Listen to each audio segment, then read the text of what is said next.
Hey everyone, Sean and Sav, and today we have an awesome episode. We're going to show you the minimum you need to hit that 300-yard drive.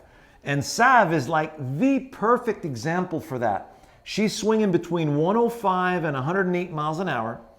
And you'll really get to see the launch conditions, contact, spin, all the good stuff that you need to get that 300-yard drive.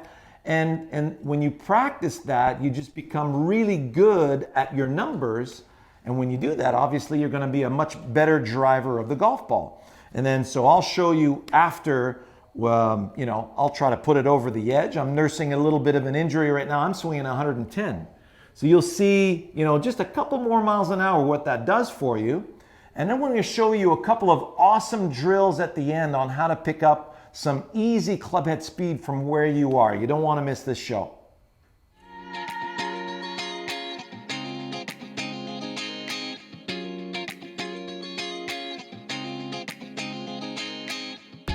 Hey everyone, Sean and Sav, and today we're going to show you how to hit 300 yards. Wouldn't you love to do that? This girl can do it.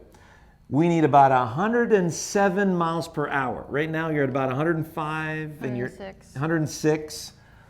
The launch conditions have to be good. So she hits it about 7 degrees upwards. You hit it just above the equator of the club face. Keep that spin down. Keep that launch up around 15 degrees in launch. And we should have some excellent stuff happening right here. So Savannah just got her new regular flex 50 gram shaft from Curo Cage. And she finds it a lot easier to swing to get those speeds. She doesn't have to work as hard because she's just a little bitty thing, 125 pounds, So yes, she's got the speed to that you would normally prescribe a stiff shaft, but because her muscle mass is not as dense as, let's say, a man's muscle mass, she needs something that's a little easier to achieve. So she finds she doesn't have to work as hard with the Curo Cage shaft. It says, you say like it swings itself. Yeah. So let's see a couple of drives.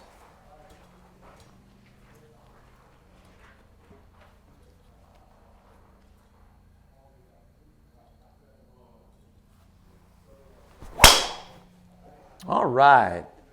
Good launch. Still in the air. All right, opening drive at 292, baby. All right, let's have a look at that. Let's observe. Okay, so we got center hit. So we got nice angle, nice path from the inside. Face is only 0.3 closed. 6 degrees up, right in the center of the face. 2100 spin. So there's 106 miles an hour, 270 carry, 290 total. Good start, Sav.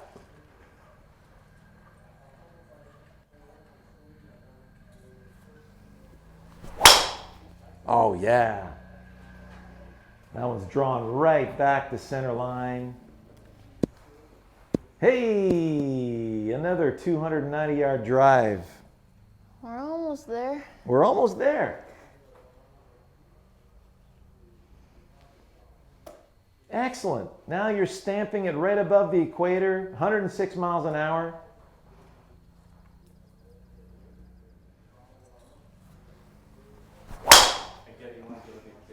Good. Oh, that's nice. Good. I think you may have it here. Yeah, you got it. There it is.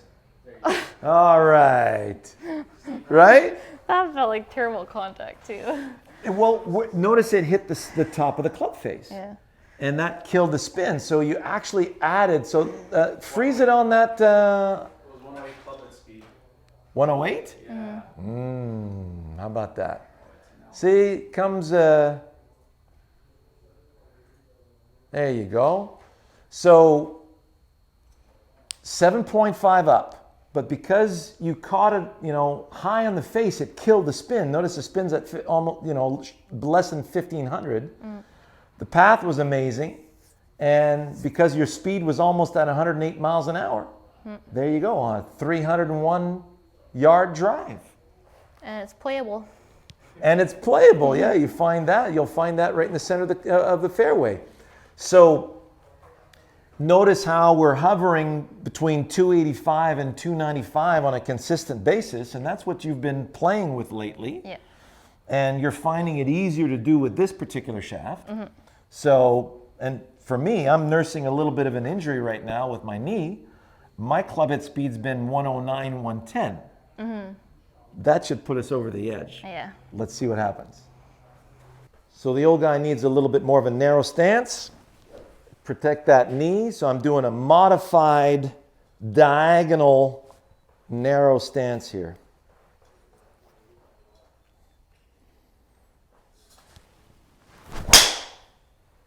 A little low on the face to start. 110 miles an hour. That was a nice throw. So you'll notice now I'm hitting the ball same distance as you, Sav, on your average. But because I hit that a little low, let's look at what happens. So low on the face, I'm 5.5 up. The spin rate went up to 2,500. It's okay. The spin rate's a little high right there at 2,500. And the efficiency is a little bit low. So let's see what happens when we get that in the center of the club face.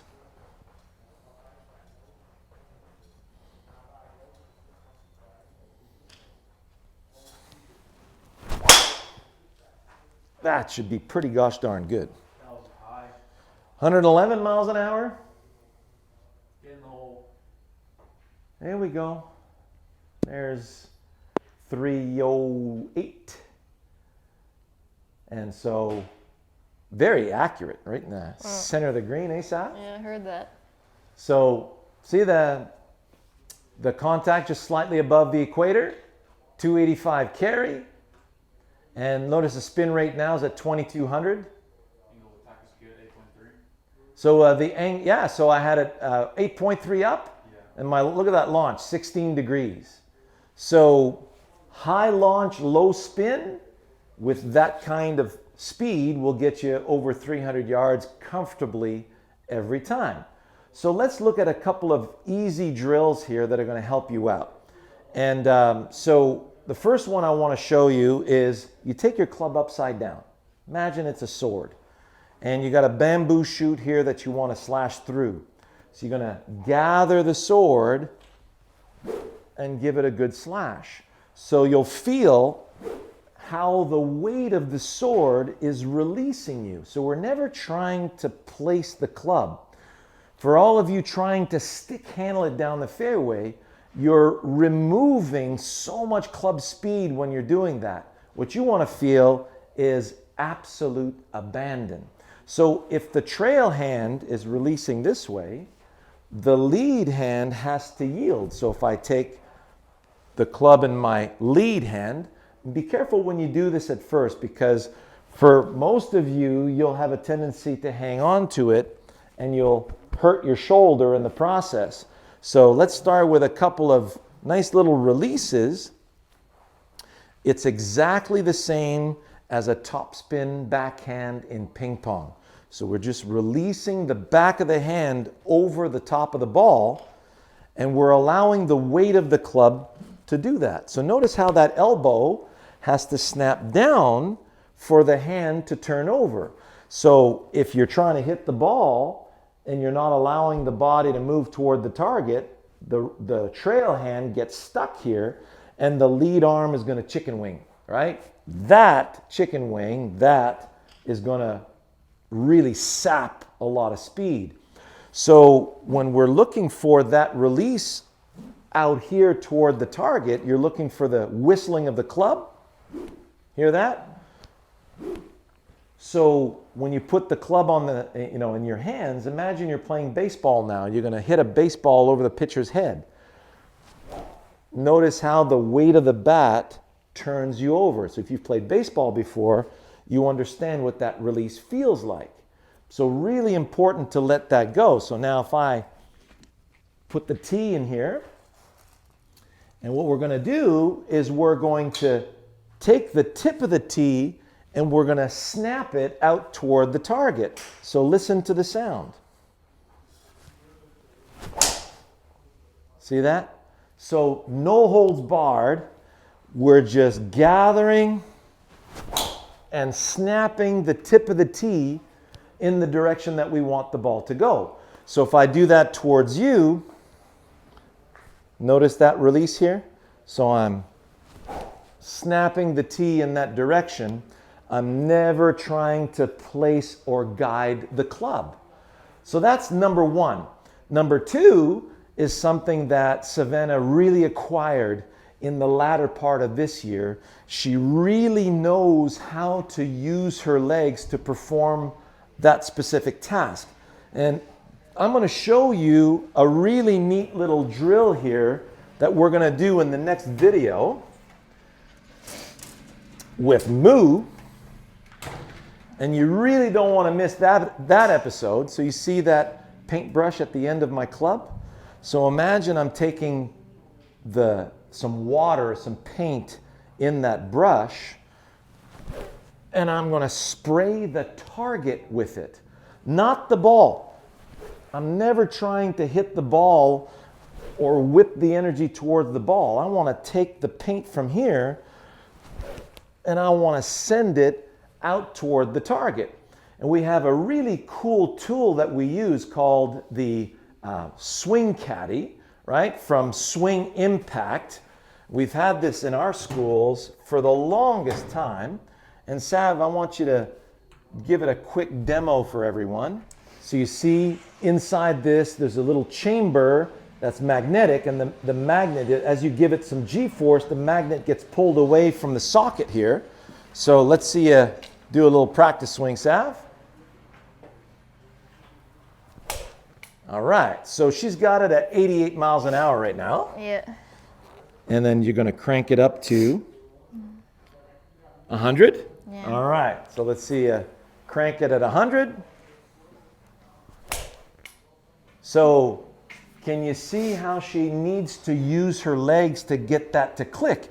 So you're loading the ground and then you're using the ground to make the magnet split from the hands. What do you got it now? 110. 110. This is what did it for.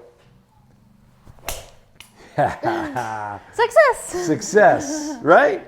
So did you see the intensity of that snap? So, you know, if you strap a paintbrush to your golf club like I did, watch it because it makes the club a lot heavier.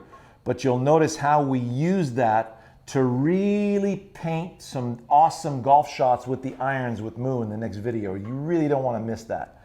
So in the meantime, thanks for listening. It was great to see you, and we'll see you next week. All the best.